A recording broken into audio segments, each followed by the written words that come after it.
Let's bring in the power players to get a take. Gloria Borger, what's the big headline?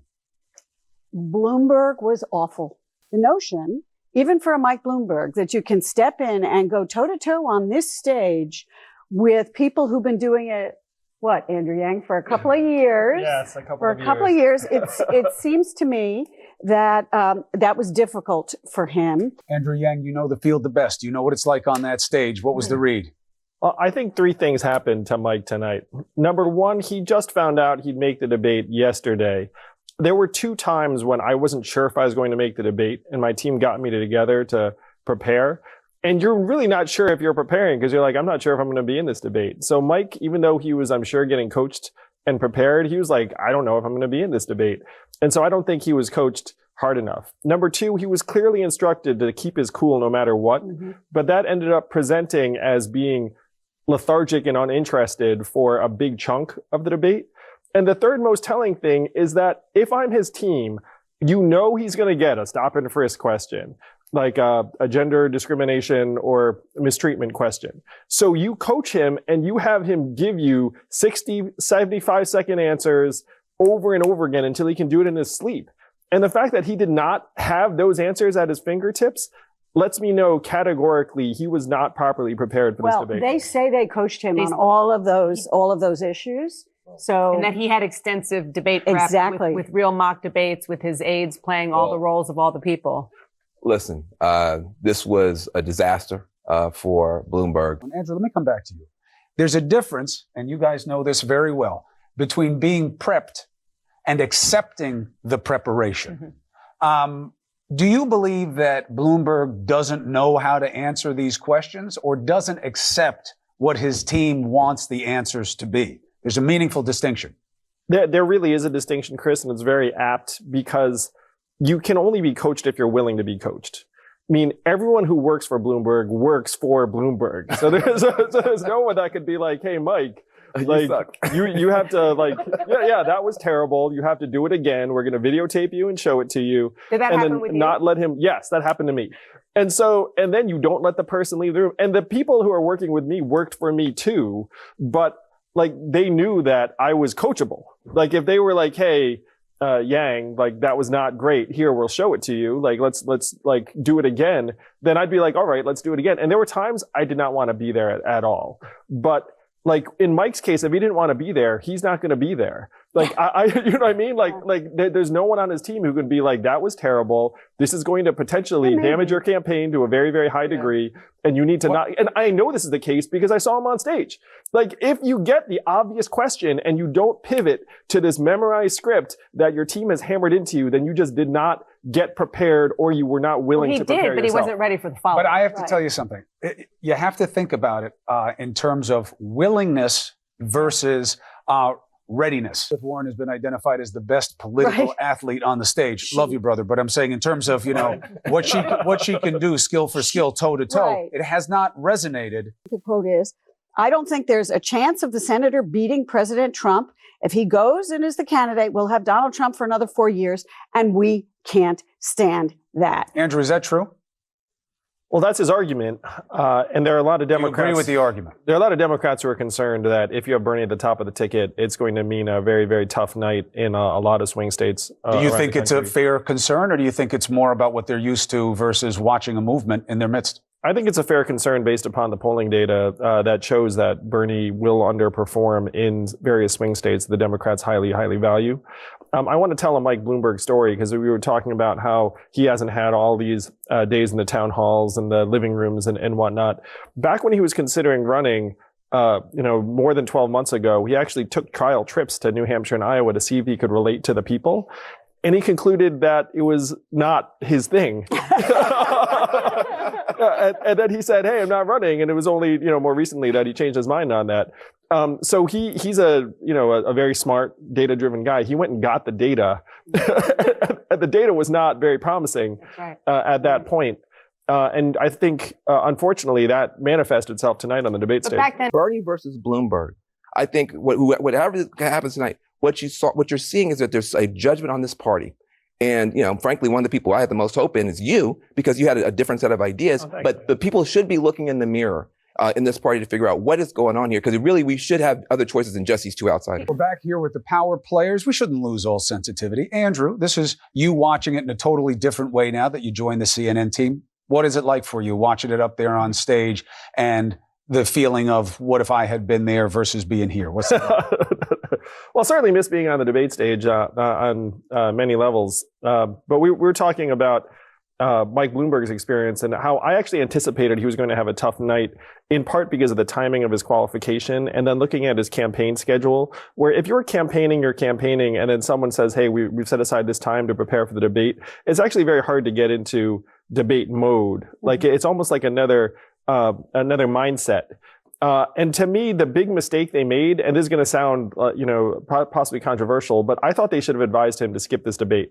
I thought they should have just said, look, I'm not on the Nevada ballot. This is going to confuse voters. We'll see you in the next one. And then some people would have given him a hard time about it, but then he would have had a genuine runway to actually try and get, frankly, prepared to have a better night. And to me, that was the missed opportunities. They should have just said, look, like, I'm going to skip Nevada. You know who agrees with you? The campaign. Yeah, He said, right. He just put out a statement saying about Bloomberg, he was just warming up tonight. We fully expect Mike will continue to build on tonight's performance when he appears on the stage in South Carolina next Tuesday. Oh, that's devastating. Yeah, that was the last usually your inbox paragraph. is full of every candidate saying that they Well, have it won does the start debate. by saying, last you're a winner paragraph when of you're his drawing statement. attacks from all the candidates. Right. But that's the most important That's part very of the modest statement. spin. That is D-spin, I think. For the first 8 debates, They didn't. it was kid gloves. I mean, they didn't go Mickey really well. Mouse There were Club. a couple of shots, but not really much. There goes the It was fans' mostly idea, about doesn't Trump, right? Yeah, So- I agree with Terry that a lot of them were coached that, look, let it all hang out tonight. This Yeah. could Oh, be yeah. our last debate. This is existential. We're all good. You have to. And it actually showed in some of their performance. Like, you could tell Elizabeth was very, very fired up. Elizabeth was like, tonight I settle all family business. What is the best way to measure what the impact of a night is? And not surprisingly, Andrew Yang said, I'll tell you what's going to matter. And interestingly, Bloomberg's asset is money. You're saying that's what matters after the debate. What has to happen for someone to know that it worked for them? Well, I thought Elizabeth Warren had a tremendous night. They announced they raised $425,000 in the first hour of the debate. But that means that she's going to raise probably $1, $2, $3, $4 million in the days after the debate. And she needs to raise 20, 30, 40 million if she's going to contend in the Super Tuesday states that have very expensive media markets. That's why Bloomberg has so much power in this race, is that he can put ads up in all these states that every other candidate is not going to be able to afford. people don't have any money. You're shaking your head. You know this story. I do. And who has the money to compete other than Bernie Sanders right now and Michael Bloomberg? That's the great question is, could Elizabeth or Joe or Amy or Pete have some kind of breakout night that led to tens of millions of dollars in donations, not just from people watching at home, but also donors who are on the sidelines right now, frankly, getting phone calls from Mike Bloomberg saying, hey, sit this one out. I got this. And if you're a donor, not donating is actually a pretty appealing pitch. Keep your money. I'll do it. Wait, I'm sorry. Wait, can you just say that again? Mike Bloomberg is calling donors saying, don't give to my opponents? Mike Bloomberg is calling donors saying, hey, just sit this one out. I've got this. I'll bankroll the whole thing. Just don't donate to anybody. You hear this? You know this. Yeah. I heard this from a major donor say that Like your donor. yes, like a donor said that, and it's a person who donates to a number of candidates ordinarily said that these are the phone calls that Mike. One of the rule changes in the game now is that when you say something, we don't just say, "Are you sure?" We say, "Where'd you hear it?" Because on the analysis side, we got to make sure we're putting something out that we can verify. So Andrew is, of course, correct that you have to manifest your success in money. Bernie Sanders' party about billionaires should go, and obviously Mike Bloomberg giving a different perspective. Andrew, how did it play for you? To me, it's a struggle for the soul of the Democratic Party, and it mirrors what happened to the Republican Party in the last cycle, where you had Donald Trump, the outsider, who's running roughshod over all these traditional candidates who were putting up Republican talking points, and it turned out that their ideas just weren't that powerful anymore. And this time you have Bernie, the outsider, the frontrunner now, poised to run the table. And the establishment's been looking around for a white knight, and Bloomberg has shown up with all of his money, all of his wealth, all of his TV ads. And to me, this was a great night for Bernie because Bernie emerges as the front runner. He's really hard to touch, Bernie. I mean, like, I've been on the debate stage with him, 7 times, and he's just like a stoic messenger. Like, it doesn't matter what you say to him. He'll just pivot right back to one of his Bernie-esque talking points. And then the minute passes. Elizabeth Warren, that was a taste of what she did basically to everybody on that stage, once again proving that she is arguably the best political athlete that the party may have.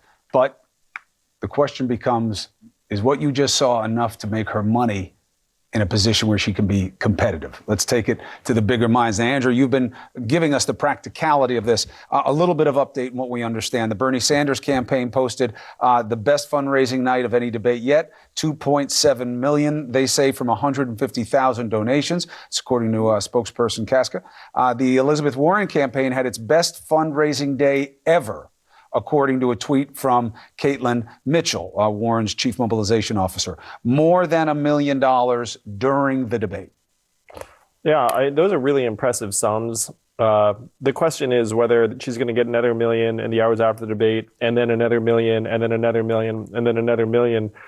Because the advertising buys she would need to make in some of the big markets on Super Tuesday are really expensive, like California, Texas. And I was just sharing an anecdote about how the Bloomberg campaign has just been hoovering up staff from every campaign, including mine, paying way above market rate. They're almost like a big company that's doing roll-ups or acquisitions, but the acquisitions are actually political staff. And you know what? I wouldn't be surprised if many of the candidates on the stage tonight were losing staff to Bloomberg because he's offering 150 to 200% of what the market rate is essentially at every level. So it's not just the advertising. I think people think about him. They're talking about, he's buying up all the ads. He's buying up all the talent in the Democratic Party. I've heard that that's actually causing some problems. People trying to run for state senate and stuff like that. It's really hurting down ballot candidates. Can't even. What I've heard. But they have to want to work for him, right? Or is the money enough where they're just going to work for him just so that they get through the cycle? If you're a political operative, I mean, you work for a lot of candidates. Yeah, really. Wow. Bloomberg, I think, got really wrong. He was really tone deaf on some of these questions around class, around income.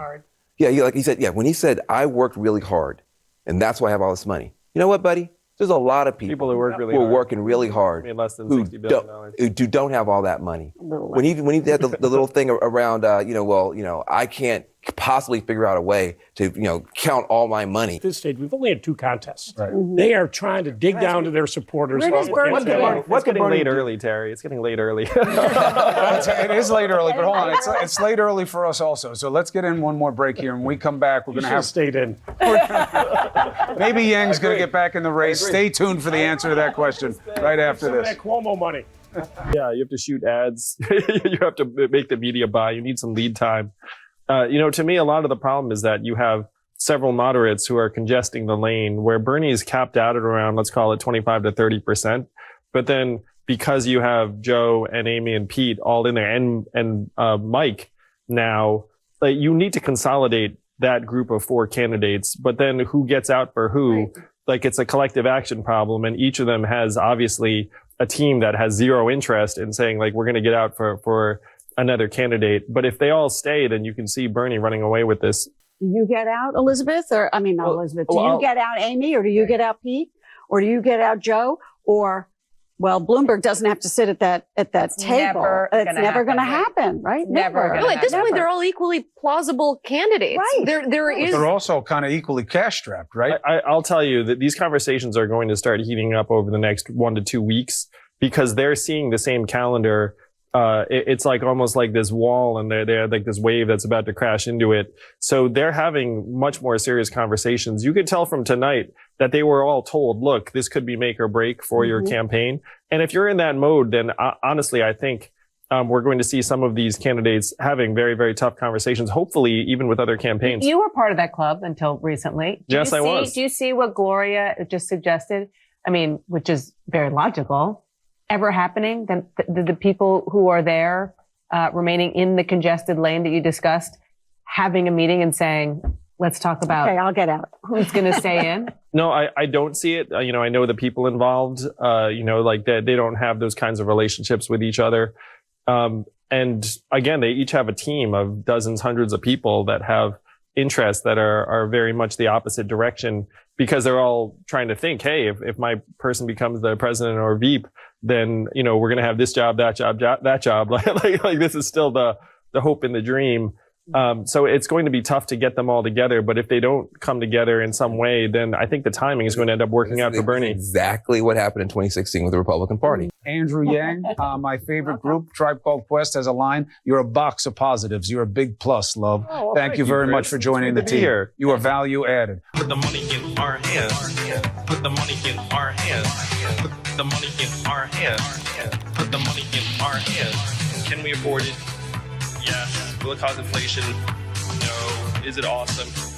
Yes. Is anyone trying to make it happen? Yeah, that guy.